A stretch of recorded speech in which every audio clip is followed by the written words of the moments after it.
All right, important story here, folks. Female track and field athlete Madison Kenyon from Idaho State University lost 5 times to transgender competitors. Now she's calling on rivals of Leah Thomas to speak out against the Pennsylvania trans swimmer. University of Pennsylvania's Thomas has been breaking records left and right, which rightfully has sparked controversy amid the trans debate in sports. Madison Kenyon joins us now, and she's here with Matt Sharp. He's legal counsel at the Alliance Defending Freedom. Thank you so much for joining us. Madison, just tell us a story now. You're a runner, and you kept losing to trans athletes, and you're ticked off about it. Give us your story. Yeah, I competed against a biological male 5 times in my sport. And not only did this athlete beat me, but they beat hundreds of other females. And that's a very frustrating and deflating thing, to compete against somebody that has natural biological advantages that no amount of training will allow me to overcome it. And the fact that that's still happening in Pennsylvania shows why we need more people to speak up and take a public stance on this, not just the female athletes, but the parents and the officials. In order for females to get fair competition, we need to fight for it, and that's going to require us to not be silent. Madison, I think it's amazing you're speaking out. Have you gotten backlash for speaking out? Has someone called you, I don't know, anti-trans or bigoted the way Dave Chappelle gets beat up when he just makes a joke about something? What's the feedback been for you? You know, any negative feedback has been very minimal, but I've been overwhelmed with support. And that's the thing, is the support is there. What we need now is more voices, more people to take that public stance, and more female athletes to not be silent. Matt, legal counsel, where do we stand right now? I think if athletes take testosterone blockers for 1 year, I think they become clear to compete in most states, and that doesn't seem to be doing the trick. Where do we stand legally? Yeah, this is one of the things that we've been representing courageous female athletes like Maddie and female athletes in Connecticut, challenging some of these policies that are allowing guys to take away these opportunities from girls.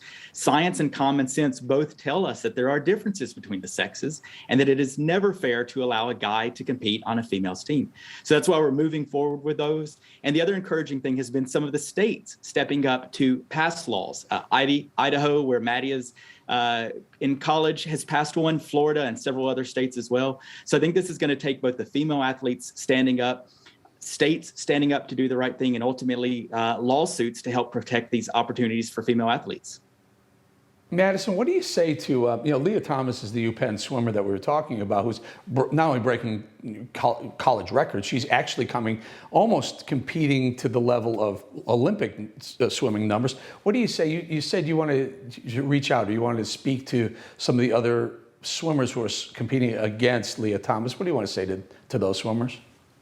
I just want them to know that they should speak out and don't let anyone silence them. The problem is that the University of Pennsylvania is trying to silence their athletes. And in order for us to have our fair competition, we're going to have to fight for it, and we can't be silent. And this isn't scary. The support is there, and you'll be overwhelmed with how many people are on your side. So don't hesitate. Speak up, because if you want your fair competition, you're going to have to fight for it. And are you still running, Madison? Are you still running at Idaho State? I am, yes. And you're still running against the trans female? The biological male that I raced against is not in college anymore, I believe. But got it. You know what? What it was, Madison, is what we hear from female athletes who are competing against trans biological males who are trans female. They say, we're competing for second place all of a sudden. We've given up on trying to win because we can't beat them. Now we're competing for second place. Does that ring a bell? Yeah, exactly. We're collegiate athletes. It's not a lack of effort. We're making sacrifices every single day and putting aside things that we want to be doing so that we can train, so that we can get faster. Effort's not a problem here. What we're competing against is biological advantages that we cannot overcome. Yeah, Madison Kenyon, we're really, really glad you came on. Matt Sharp, thank you for bringing this to the forefront. We're going to bring you guys back as things change. If anything changes in any of this, we'll bring you both back. Madison, Matt, thank you so much. Thank you. Thanks. You just watched Newsmax TV, America's fastest growing cable news channel, now in more than 70 million homes. You can get Newsmax TV on your cable system or check your cable guide. And if your system doesn't carry Newsmax, call them, tell them you want Newsmax TV, because we're real news for real people.